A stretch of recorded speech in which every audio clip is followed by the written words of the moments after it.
معزز و محترم ناظرین و سامعین، السلام علیکم ورحمۃ اللہ وبرکاتہ۔ آپ تمام کا ہماری یوٹیوب چینل اخبار الہند پر استقبال ہے، خیر مقدم ہے۔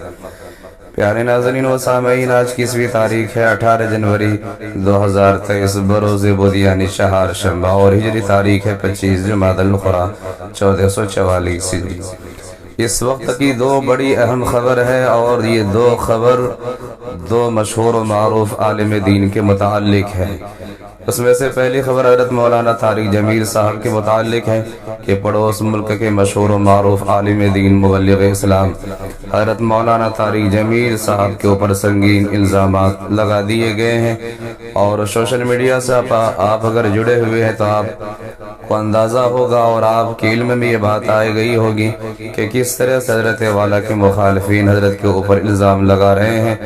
اور سامنے جو باتیں نکل کر آ رہی ہے بتایا جاتا ہے کہ حضرت مولانا طارق جمیل صاحب کے اکاؤنٹ میں 49 ارب روپے ہے، اور یہ جو اکاؤنٹ ہے، جن اکاؤنٹ میں روپے اور پیسے جمع ہے، اس اکاؤنٹ کو بند کر دیا گیا ہے اور حضرت والا کے اثاثے کو منجمد کیا گیا ہے۔ حالانکہ اس کے بعد حضرت مولانا طارق جمیل صاحب کے صاحبزادے حضرت مولانا یوسف جمیل کا کہنا ہے کہ والد کے اکاؤنٹ سیل ہونے اور اربوں روپے اکاؤنٹس میں ہونے کے متعلق چلنے والی ساری خبریں جھوٹی ہے اور یہ افواہ ہے۔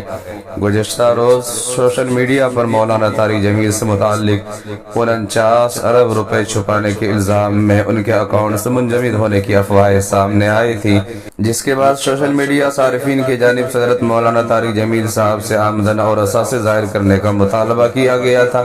اسی کے جواب میں حضرت مولانا طارق جمیل صاحب کے صاحبزادے حضرت مولانا یوسف جمیل نے اپنے اکاؤنٹ کے ذریعے سے حضرت والا کے محبین اور متعلقین کو یہ باتیں بتائی ہے۔ پیارے ناظرین و سامعین، دوسری بڑی اہم خبر ہے کہ ہمارے اس ملک کے مشہور و معروف عالموں میں سے ایک عالم دین عاشق ملت حضرت الحاج مولانا حکیم محمد عبداللہ صاحب مغیثی، صدر آل انڈیا ملی کونسل اور محتمم جامعہ گلزار حسینیہ اجرارہ میرٹھ، یہ حضرت والا کہ آپ جو تصاویر دیکھ رہے ہیں اور جو آنے والی ویڈیو آپ کو دیکھیں گے کہ کس طرح سے حضرت والا کا والہانہ استقبال بچے اور طلبہ کر رہے ہیں۔ یقیناً حضرت والا کی ہستی ایسی ہے کہ جس کی وجہ سے ان کے شایان شان استقبال کرنا کے لیے ضروری ہے۔ بہرحال اللہ سے دعا ہے کہ اللہ تبارک و تعالی حضرت والا کا سایہ ہم تمام پر تا دیر قائم و دائم رکھے، اور اس امت کو زیادہ سے زیادہ حضرت والا کے ذریعے سے فیض حاصل کرنے کی توفیق عنایت فرمائے۔